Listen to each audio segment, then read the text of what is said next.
अस्सलामुअलैकुम दोस्तों,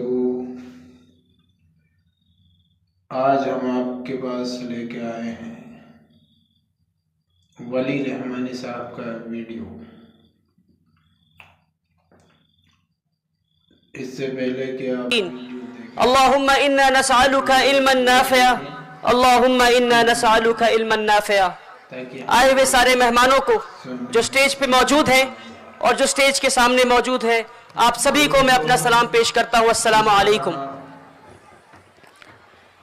और मैं तहे दिल से शुक्रिया अदा करना चाहता हूँ आज के ऑर्गेनाइजर्स सोशल 7 को कि आपने मुझे इस लायक समझा कि मैं औरंगाबाद की सरजमीन पर आकर आप सभी लोगों से मुखातिब हो सकूं और आप सभी लोगों से कुछ सीख कर वापस घर लौट सकूं इंशाअल्लाह। वीडियो देखें और मेरे भाई आदिल अजीज सिद्दीकी साहब जो मेरे साथ जामिया हमदर्द यूनिवर्सिटी में यूपीएससी की तैयारी कर रहे थे, इन्होंने मुझे वादा किया था कि वली भाई मैं एक दिन आपको औरंगाबाद जरूर बुलाऊंगा, और इन्होंने अपने वादे पे खरे उतरे। अल्हम्दुलिल्लाह इन्होंने मुझे औरंगाबाद आने की दावत दी।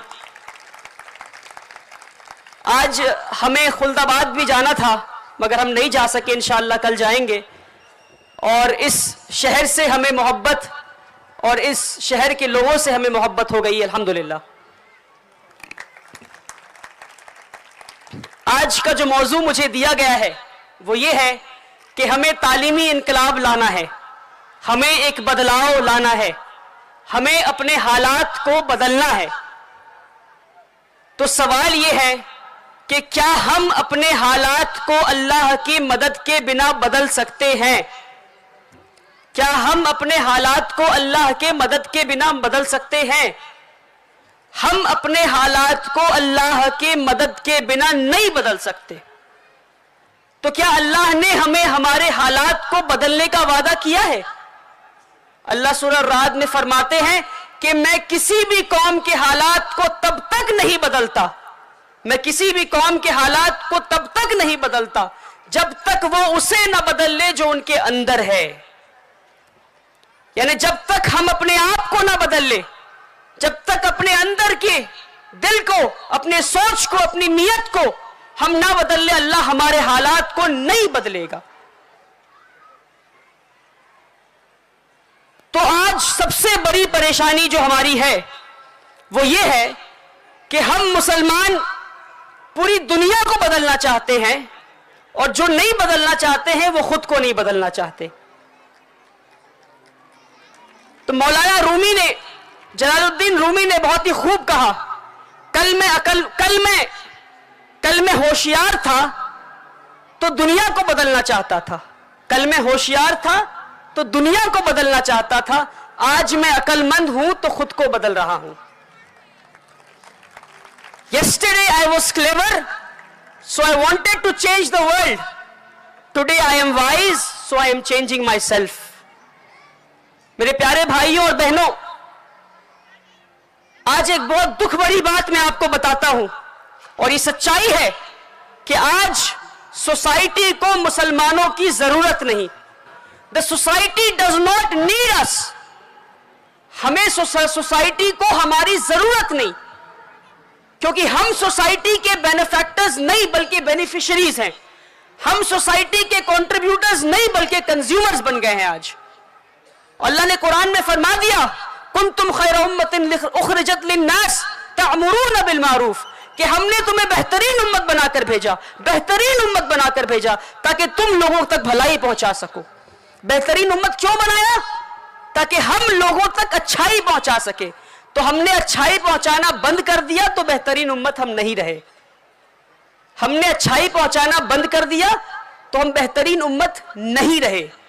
अल्लाह के रसूल की वो हदीस है, अल्लाह के रसूल कहते हैं कि देने वाला हाथ लेने वाले हाथ से बेहतर है, देने वाला हाथ लेने वाले हाथ से बेहतर है। तो आज हमें अपने आप से सवाल पूछना है कि क्या हम देने वाले हाथ हैं या हम लेने वाले हाथ हैं? क्या हम देने वाले हाथ हैं या हम लेने वाले हाथ हैं? छोटा सा एग्जांपल मैं आपको दूंगा कि हमारे घर में अगर कोई कुर्सी टूट जाए, किसी कुर्सी की हमें जरूरत ना हो, तो हम क्या करेंगे? उस कुर्सी को उठाकर हम फेंक देंगे। कोई कुर्सी हमारे काम नहीं आ रहा, कोई फ्रिज हमारे काम नहीं आ रहा, तो हम क्या करेंगे? हमें उसे उठाकर बाहर फेंक देंगे। मुआशरे ने भी हमारे साथ ऐसा ही किया। हम मुआशरे के काम नहीं आ रहे, हम कंट्रीब्यूटर्स नहीं है सोसाइटी के, हम बेनिफैक्टर्स नहीं है सोसाइटी के। क्या हम बेस्ट पोजीशंस पे पहुंच के सोसाइटी का फायदा पहुंचा रहे? हमने क्या इनोवेट किया? हमने मुआशरे को क्या ताउन किया? क्या हमारे पास बेस्ट डॉक्टर्स हैं? क्या हमारे पास बेस्ट इंजीनियर्स हैं? क्या हमारे पास बेस्ट सर्जन्स हैं, बेस्ट साइंटिस्ट्स हैं? क्या है हमारे पास? सोसाइटी को हमसे क्या मिल रहा है? जब सोसाइटी को हमसे कुछ नहीं मिल रहा तो सोसाइटी को हमारी जरूरत नहीं। जब हमारी जरूरत नहीं तो सोसाइटी हमें ना इज्जत देगी, ना मोहब्बत देगी, ना हमें अपने साथ रखेगी। जिस दिन हम सोसाइटी के कंट्रीब्यूटर्स बन गए और देने वाले हाथ बन गए, इंशाअल्लाह यही लोग जो आज हमें इग्नोर कर रहे हैं, यही लोग हमारे पीछे कतार में खड़े होकर इंशाअल्लाह हमारे साथ लब्बैक के नारे लगाएंगे इंशाअल्लाह। मगर तालियां बजाने से काम नहीं होगा मेरे भाइयों। तो ये तो मैंने प्रॉब्लम्स बताया कि दो प्रॉब्लम्स कि सोसाइटी हैज निग्लेक्टेड अस, दूसरा हम अपने आप को बदलना नहीं चाह रहे। प्रॉब्लम्स क्यों है? जो सबसे बड़ा गुनाह हमने किया मेरे भाइयों, सबसे बड़ा गुनाह मैं कहता हूं वो ये कि हमने तालीम को बांट दिया। हमने तालीम को बांट दिया। तालीम को बांट दिया इससे क्या मुराद? तालीम को बांट दिया इसका मतलब ये कि हमने कहा कि ये दुनियावी तालीम, ये दीनी तालीम, ये असरी उलूम, ये दीनी उलूम। ये सबसे बड़ा गुनाह हमने किया कि हमने तालीम को बांट दिया। तालीम एक यूनिट है, दीन और दुनिया अलग नहीं है, ये एक यूनिट है। इल्म इज अ यूनिट, और इस बात को लिख लेना चाहिए हमें कि इल्म इज अ यूनिट। और एक छोटा सा एग्जांपल मैं आपको देता हूं कि किसी के वालिद के इंतकाल के बाद जब विरासत का हम तकसीम करेंगे बीवियों में और बच्चों में, तो विरासत की तकसीम अगर हम शरई तरीके से करते हैं तो क्या यह दीन है? अगर हम विरासत की तकसीम अल्लाह के रसूल सल्लल्लाहु अलैहि वसल्लम के बताए हुए तरीकों पे करते हैं तो क्या यह दीन है? हमारा क्या जवाब होगा कि हाँ यह दीन है। पर जिस मैथमेटिक्स कैलकुलेशन का इस्तेमाल करके इस दीन का हम अमल करेंगे, क्या वो मैथमेटिक्स कैलकुलेशन दीन का हिस्सा नहीं मेरे भाइयों? क्या वो मैथ्स दीन का हिस्सा नहीं? आप हिस्ट्री उठा के देख ले, जहां तक हिस्ट्री हम ट्रेस कर सकते हैं, जहां तक भी दुनिया में जितनी भी जंगें लड़ी गई, जितनी भी जंगें लड़ी गई, जंग के बाद जो हार गया उसके बाद सिर्फ दो ऑप्शन, सिर्फ दो ऑप्शन, या तो सर कलम करवाओ या तो फाइन भरो, या तो माल देके जाओ या सर कलम करवा लो। मगर एक लौता वाहिद इंसान रसूलुल्लाह सल्लल्लाहु अलैहि वसल्लम ने तीसरा ऑप्शन बताया कि तुम्हें ना तो फिदिया देना है, ना तो सर कलम करवाना है, तुम हमारे बच्चों को बस पढ़ा दो, यही हमारे लिए काफी है। अल्लाहु अकबर। और ये जंगी कैदी जो आए थे, ये क्या कुरान और हदीस पढ़ाने आए थे? ये क्या पढ़ाते? ये कौन सी उलूम पढ़ाने आए थे? हमें समझना है मेरे भाइयों। ये आज मदरसे से फारिग होने के बाद एक आलिम दीन, और मैं दुख के साथ कहता हूं और जोर से कहता हूं ये बात, चाहे किसी को बुरा लगे या ना लगे, अल्लामा इकबाल कहते हैं मेरी नवा में नहीं अदाए महबूबी, मेरी नवा में नहीं अदाए महबूबी के बांगे सूर इसराफील दिल नवाज नहीं। आज अक्सरियत मदरसे से, अक्सर आलिम दीन फरागत के बाद जब दुनिया की दहलीज पे कदम रखते हैं, जो पहला सवाल अपने आप से पूछते हैं वो ये है कि अब मेरा क्या, कि अब मेरा क्या। और 12वीं पास होने के बाद जब एक बच्चा स्कूल से निकल के दुनिया की दहलीज पे कदम रखता है तो उसे वजू और गुस्ल के फराइज नहीं पता होते हैं। तो इसके लिए कौन जिम्मेदार है मेरे भाइयों, मेरी बहनों, कौन जिम्मेदार है इसके लिए? क्यों नहीं हमने ऐसे मदारिस बनाए जहां हमारे बच्चे जाके पढ़ सकते हैं? क्यों नहीं ऐसे स्कूल्स पढ़ाए हमने? हमने इल्म को बांटा तो हमारा आज ये हाल है। जब हमने इल्म को नहीं बांटा था, जब हमने इल्म को नहीं बांटा था तो अल ज़हरवी ने किताब अल तसरीफ जैसी किताब लिखी जिसमें 200 से ज्यादा सर्जिकल टूल्स के बारे में मेंशन है। जब हमने इल्म को नहीं बांटा तो दुनिया की पहली डिग्री कॉलेज बनाई गई, वो मुसलमान ने बनाई। फातिमा अल फिहरी ने अल करौवियीन यूनिवर्सिटी बनाई। जब हमने इल्म को नहीं बांटा तो हमने एल्गोरिथम का इजाद किया, हमने अलजबरा का इजाद किया, हमने हवाई जहाज का इजाद किया। और जब हमने इल्म को बांट दिया तो आज हम इस दहलीज पे खड़े हैं कि हमें सेमिनार करके कहना पड़ रहा है कि तालीमी इनकलाब लाना जरूरी है। आज क्योंकि हमने इल्म को, हमने तालीम को बांट दिया, हमने तालीम को बांट दिया। इल्म इज अ यूनिट, इल्म इज अ यूनिट, इल्म इज अ यूनिट। इस बात को लिख कर आज आप घर ले जाए इंशाअल्लाह। और जब मैं तालीम की बात कर रहा हूं तो वो जमाना चला गया जब हम सिर्फ तालीम तालीम तालीम की बात करते थे। आज हमें कंटेम्पररी एजुकेशन की बात करनी है। मौजूदा हालात में जिस तालीम की जरूरत है उस तालीम की बात करनी है। एक तरफ वो तालीम है गरीबों की तालीम, जो कि सरकारी स्कूल के सरकारी किताब में हम हार्ट का डायग्राम पढ़ते हैं, ब्लैक एंड व्हाइट डायग्राम, कि भाई हार्ट में यहां यहां नर्व्स हैं, 4 चेंबर्स हैं। पढ़ने के बाद बच्चा 90% मार्क्स भी ले आता है, और कभी उसके सामने असली हार्ट उसके हाथ में दे दे तो वो सवाल पूछेगा ये कौन सा चीज है। दूसरी तरफ धीरू भाई Ambani school, Singapore international school और इस मुल्क के बड़े बड़े इंटरनेशनल स्कूल्स में हार्ट के वो डायग्राम्स आपके हाथ में दे दिए जाएंगे, जो आप हार्ट के पुर्जों को अलग कर सकते हैं, वापस लगा सकते हैं, हार्ट के वजन को महसूस कर सकते हैं, हार्ट महसूस कैसा होता है हाथ में पकड़ने के बाद वो महसूस कर सकते हैं। तो हाथ जो हमें मिल रही है वो गरीबों की तालीम है, पैसे होने के बावजूद भी गरीबों की तालीम है ये। तो हमें सिर्फ तालीम की बात नहीं करनी मेरे भाइयों, हमें कंटेम्पररी एजुकेशन की बात करनी इंशाअल्लाह। और जब हम एकेडमिक्स की बात करें तो सिर्फ एकेडमिक्स नहीं, हमें एकेडमिक एक्सीलेंस की बात करनी है। सिर्फ पढ़ लेना काफी नहीं है। हम उन कौमों में से नहीं है कि सिर्फ पढ़ ले, सिर्फ कुछ बन जाए, डिग्री हासिल कर ले, नहीं नहीं, हम उन कौमों में से नहीं है। हम इतने पीछे हैं कि हमें सिर्फ और सिर्फ हमारा टारगेट एक्सीलेंस एक्सीलेंस एक्सीलेंस होना चाहिए। आज क्योंकि हम एक्सीलेंस पे फोकस नहीं है हमारा, तो अपने हक को हम ले नहीं पा रहे हैं। वो कैसे? आज गरीब से गरीब इंसान जो कि एक पेन खरीदे वो भी टैक्स भरता है, और जो कि पोर्श गाड़ी खरीदे, पोर्शे गाड़ी जो 3 करोड़ रुपए में आती है, उसकी शुरुआती दाम जो है वो 3 करोड़ रुपए है, वो भी टैक्स भरता है। एक गरीब मुसलमान जो पेन खरीदे वो भी टैक्स भरता है, और एक अमीर मुसलमान जो पोर्श खरीदता है वो भी टैक्स भरता है। तो हमारे दिए हुए टैक्स के पैसे कहां जा रहे हैं? क्या हम सिर्फ स्ट्रीट लाइट और सड़क पे चलकर खुश हैं? सिर्फ इन चीजों से खुश हैं कि घर पे पानी आ रहा है, घर पे बिजली आ रही है और सड़क पे हम चल पा रहे हैं? हमारे दिए हुए पैसे को हम सरकार को, जो हम टैक्स के शक्ल में पैसे दिए हैं, उन पैसों को हम सरकार से वापस नहीं ले पा रहे हैं। एक सरकारी मेडिकल कॉलेज में एक बच्चे पे कम से कम ऑन एन एवरेज, किसी स्टेट में 75 लाख रुपए खर्च होते हैं, किसी में 1 करोड़, किसी में 50 लाख रुपए, तो हम एवरेज 50 लाख रुपए पकड़ते हैं।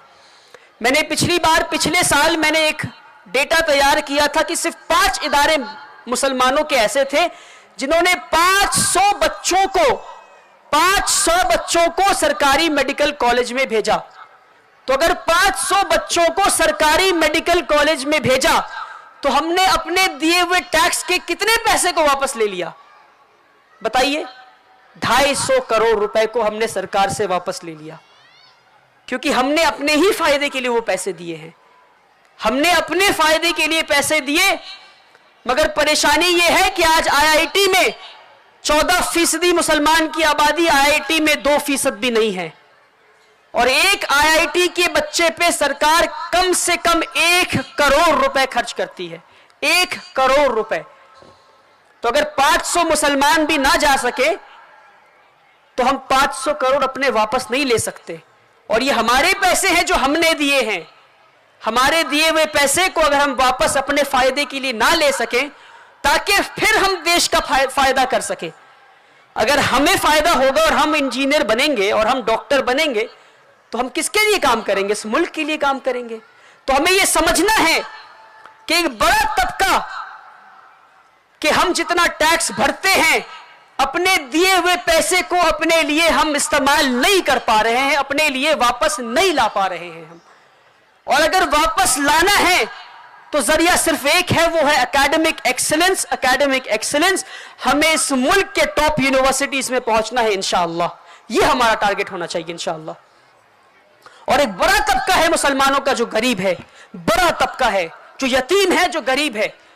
और फैज भाई हमारे बैठे हैं, आलिम दीन बहुत से बैठे हैं, कुरान और हदीस भरे भरे हैं, जिसमें अल्लाह ने यतीम और मिस्कीन की हुकूक बताए हैं। अल्लाह ने, क्योंकि हमने यतीमों और मिस्कीनों के हुकूक को हम भूल गए, अल्लाह ने हमसे हमारे हुकूक छीन लिए, अल्लाह ने हमसे हमारे हक छीन लिए, क्योंकि हम यतीमों को भूल गए, क्योंकि हम गरीबों को भूल गए।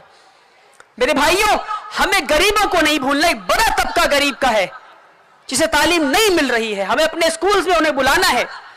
और मैं अक्सर कहता हूं कि अमीर और गरीब के पहनावे अलग हो सकते हैं, अमीर और गरीब के खाने अलग हो सकते हैं, अमीर और गरीब के घर अलग हो सकते हैं, अमीर और गरीब के स्टैंडर्ड ऑफ लिविंग अलग हो सकते हैं, मगर अमीर और गरीब के किताबें अलग नहीं हो सकती, अमीर और गरीब के तालीमी निजाम अलग नहीं हो सकती। और जो मुआशरा ऐसा करता है, हम जुल्म कर रहे हैं, हम मॉरली करप्ट सोसाइटी हो चुके हैं अगर हम ऐसा कर रहे हैं। मेरे भाइयों, हमने गरीबी नहीं देखी, गुर्बत कोई खराब चीज नहीं है, अल्लाह के रसूल भी गुर्बत में थे, मगर जिस गरीबी की मैं बात कर रहा हूं आज के दौर 21वीं सदी की गरीबी, जो लोग स्लम्स और गेटोस में रहते हैं, उस गरीबी के साथ नापाकी भी है, गलाजत भी है, फितने भी हैं। हम उस गरीबी की बात कर रहे हैं। हमें अपने भाइयों को गरीबी से निकालना है। किसी भी गरीब से पूछें आप कि क्या आप गरीब हैं, कहेंगे हाँ मैं गरीब हूं। क्या आपके वालिद गरीब थे? हाँ मेरे वालिद गरीब थे। क्या आपके दादा गरीब थे? जी हाँ मेरे दादा गरीब थे। क्या उनके दादा गरीब थे? हाँ उनके भी दादा गरीब थे। यानी कि जिसने मेरे दादा से ज़कात लिया, उसके बेटे ने मेरे वालिद से ज़कात लिया, उसके बेटे ने मुझसे ज़कात लिया, और शायद उसका बेटा मेरे बेटे से ज़कात लेगा। तो हम ज़कात देकर खुश हैं और अपनी जन्नत ज़कात देकर ही बनाना चाहते हैं। हम क्या इसलिए ज़कात का निज़ाम आया था मेरे भाइयों? क्योंकि हम इन चीज़ों को नहीं बदल रहे हैं। हम खुश हैं ज़कात देकर। ज़कात नहीं देंगे और दुनिया से गरीब हट जाएंगे तो फिर सवाब कैसे कमाएंगे? ज़कात किसको देंगे? ये भी तो एक सोच हमारी है शायद। क्या ये सोच हमारी है? इस सोच को बदलना है। अगर ये हमारी सोच है, हमें ज़कात ऐसा देना है कि एक बार में इंसान गरीबी से बाहर निकल जाए इंशाअल्लाह। जो पीढ़ी दर पीढ़ी गरीबी में है वो गरीबी से बाहर निकल जाए। और बड़ा तबका मुसलमानों का ऐसा है जो गरीबी में है, जो तालीम से महरूम है। और वाहिद एक दवा है गरीबी की, वो है तालीम, तालीम और तालीम। मौजूदा हालात में जिस तालीम की जरूरत है इंशाअल्लाह हमें उस तालीम को देना है इंशाअल्लाह। आज जरूरत है मुसलमानों को मेहनत करने की। और कैसी मेहनत? सहाबियों वाली मेहनत, अल्लाह के रसूल वाली मेहनत। कि फजर में उठना तो तब तक काम करना जब तक आंख न लग जाए रात को। सिर्फ काम और काम और काम। फजर में उठकर काम, जोहर तक काम, जोहर से असर जो हमने थोड़ा कैलूला किया और आराम किया, असर से लेकर इशा तक काम, इशा के बाद भी काम, और काम और काम और काम, और फिर फजर में उठना और फिर काम करना। और जिंदगी इस तरह अगर हम नहीं काटते हैं तो हमारी मुस्तकबिल और हमारी आज मौजूदा हालात नहीं बदलेगी। मैं मुफ्ती तो नहीं, मगर अगर मैं मुफ्ती होता, और मैं डंके की चोट पे ये बात कह रहा हूं, अगर मैं मुफ्ती होता और मेरे पास ये हक होता तो मैं ये फतवा देता कि मुसलमानों पे अगले 50 साल तक छुट्टी मनाना हराम, मुसलमानों पे अगले 50 साल तक एंटरटेनमेंट हराम, पिकनिक हराम। मैं ये फतवा देता। आराम हमारे लिए नहीं है, हम आराम नहीं कर सकते। We can not sit and enjoy.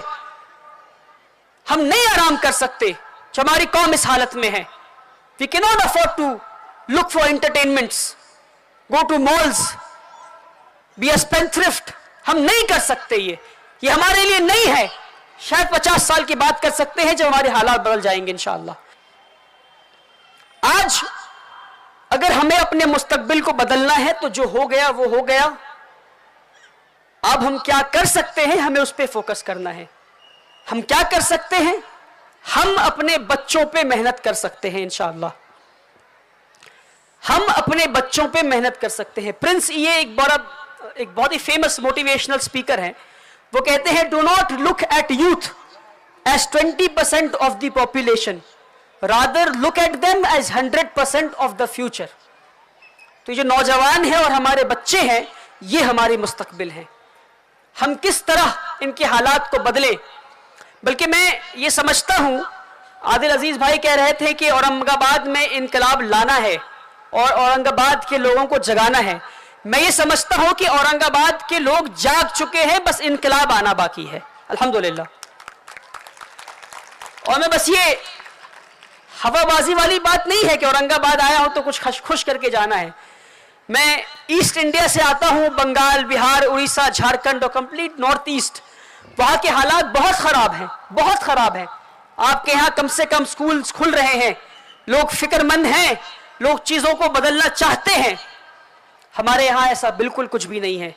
और मैं ये औरंगाबाद के स्टेज को, प्लेटफॉर्म को इस्तेमाल करना चाहता हूं पूरे मुल्क भर में ये आवाज पहुंचाने के लिए कि अगर हमें अपने मुस्तकबिल को बदलना है तो अपने बच्चों पे मेहनत करना शुरू करना है इंशाअल्लाह।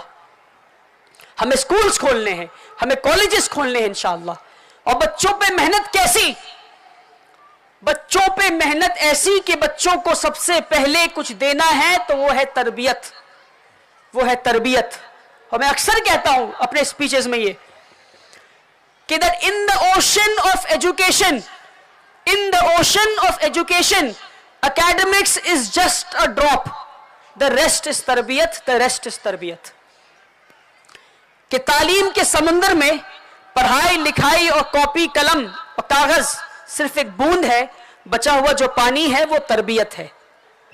तो हमें अपने बच्चों की तरबियत करनी है। तरबियत क्या होता है? अब ये तरबियत ये है कि क्या हमारे बच्चे जब चलते हैं तो सहाबियों वाली चाल चलते हैं, जब बोलते हैं तो नबी वाली मिठास से बोलते हैं, क्या वजू करते हैं तो सहाबियों वाली झलक आती है, क्या खाना खाते हैं, क्या बैठते किस तरह हैं, बात किस तरह करते हैं, उनके आदाब कैसे हैं, उनके अखलाक कैसे हैं, उनके लेन देन कैसे हैं, इन सारी चीजों पे हमें मेहनत करना है। और बहुत मेहनत है मेरे भाइयों, बहुत मेहनत है।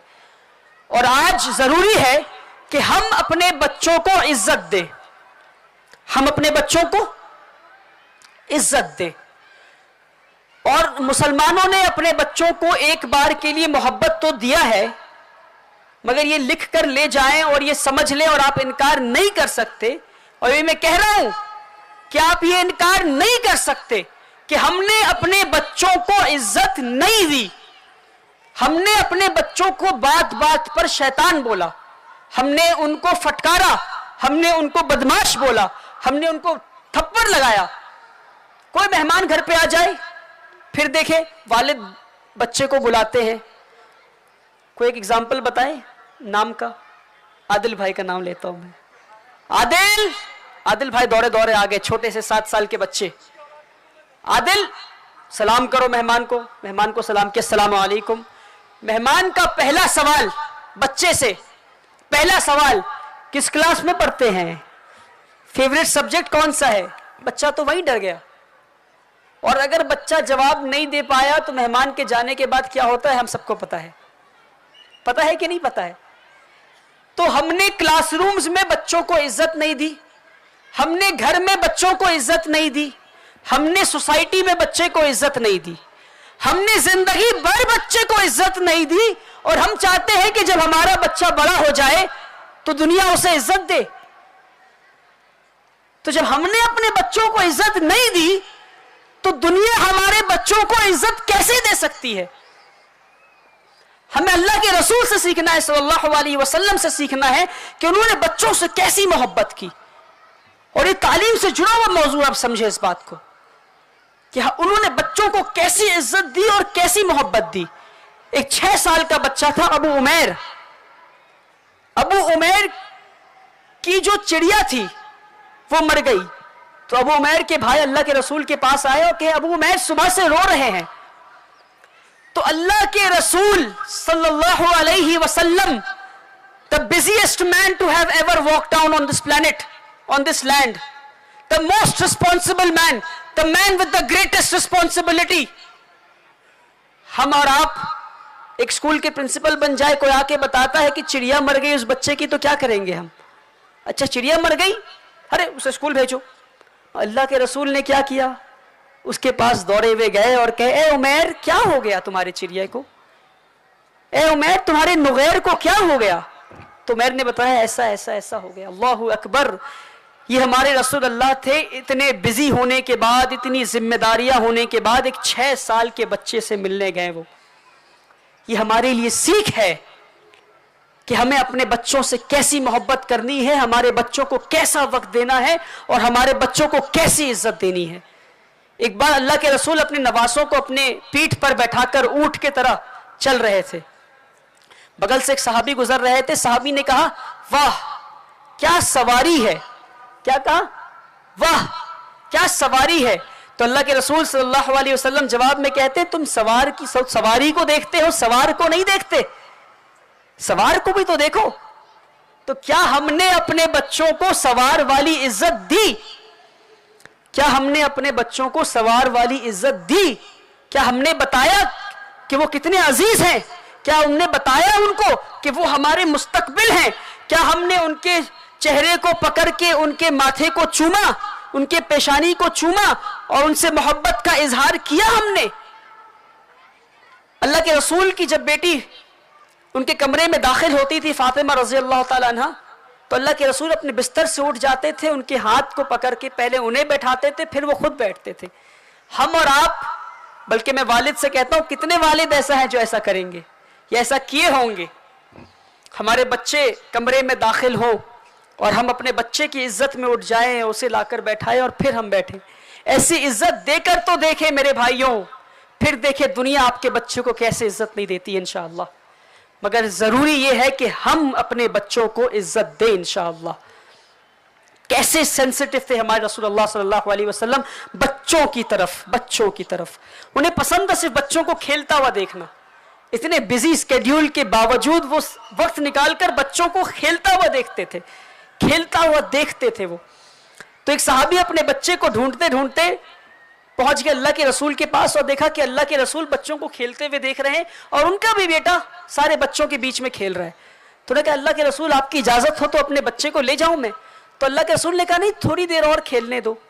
साहबी फिर लौट गए, फिर थोड़ी देर के बाद आए और कहे, अल्लाह के रसूल आपकी इजाजत हो तो मैं क्या अपने बेटे को ले जाऊं? तो अल्लाह के रसूल ने कहा, थोड़ी देर और खेलने दो। फिर तीसरी बार जब वो लौटे, अल्लाह के रसूल ने कहा, हाँ ठीक है ले जाओ। जैसे वो कदम आगे बढ़ाते हैं, अल्लाह के रसूल कहते हैं कि हाँ ले तो जाओ, मगर जब उसे तुम आवाज लगाओ दूर से तो ए मेरे बेटे कह के आवाज ना लगाओ।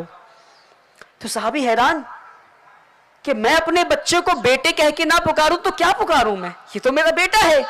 कि अल्लाह के रसूल ये क्या कह रहे हैं आप? अल्लाह के रसूल ने कहा कि उन बच्चों में कुछ यतीम बच्चे भी हैं, कहीं बाप की आवाज सुनकर उनका दिल टूट ना जाए, उनकी आंखों से आंसू ना आ जाए, उनका दिल फट ना जाए, तो तुम खामोशी से अपने बच्चे को उठाकर ले जाओ।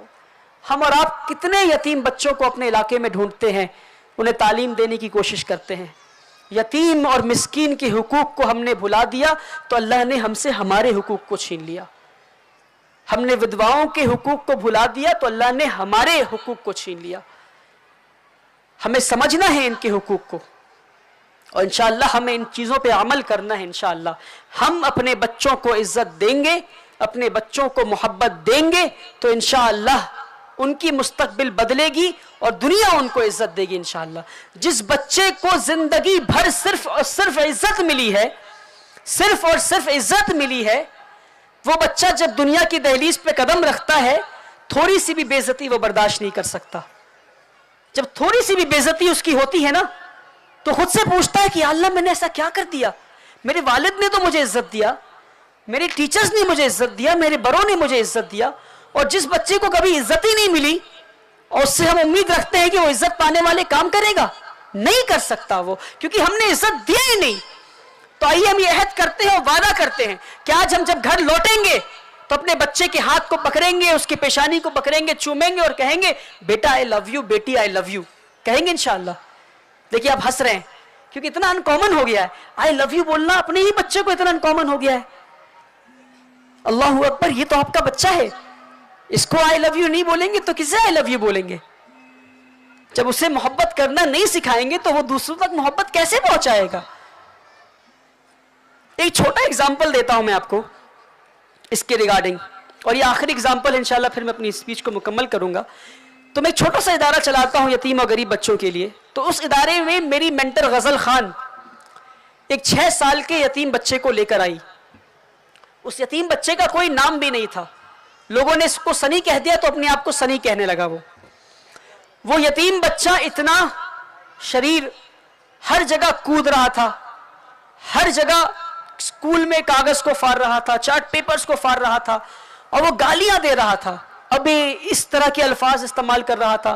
किसी की बात नहीं सुन रहा, वो किसी की बात नहीं सुन रहा, और यहां कूद रहा, वहां कूद रहा, चेयर पेन कलम से दीवार पे लिख रहा। हम सब हैरान कि इस बच्चे को एडमिशन कैसे ले हम, ये तो गालियां दे रहा है। 6 साल का बच्चा गाली दे रहा है, 6 साल का बच्चा किसी की बात नहीं सुन रहा।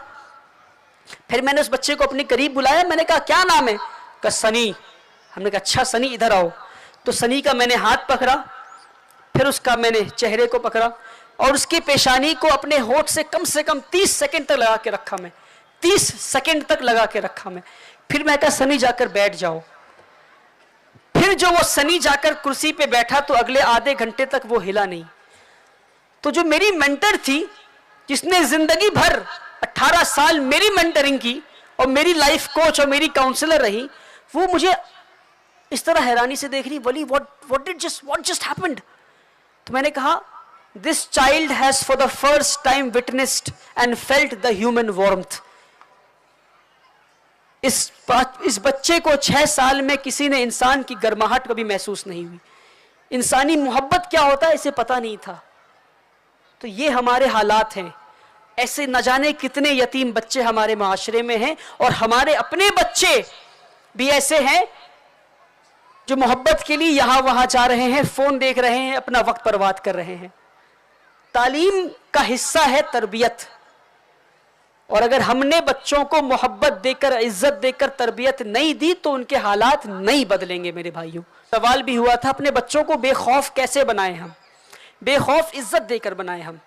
जब घर में इज्जत देंगे तो घर में वो बेखौफ होंगे। अपने बच्चों को बताएं और ये पॉलिसी बना लें, उसूल बना लें। और आज के लिए जानना बहुत जरूरी है कि मुसलमानों का एक उसूल, ये इस टॉपिक से हटकर बात है मगर ये जानना जरूरी है कि जिस दिल में अल्लाह का खौफ है उस दिल में किसी और चीज का खौफ नहीं हो सकता।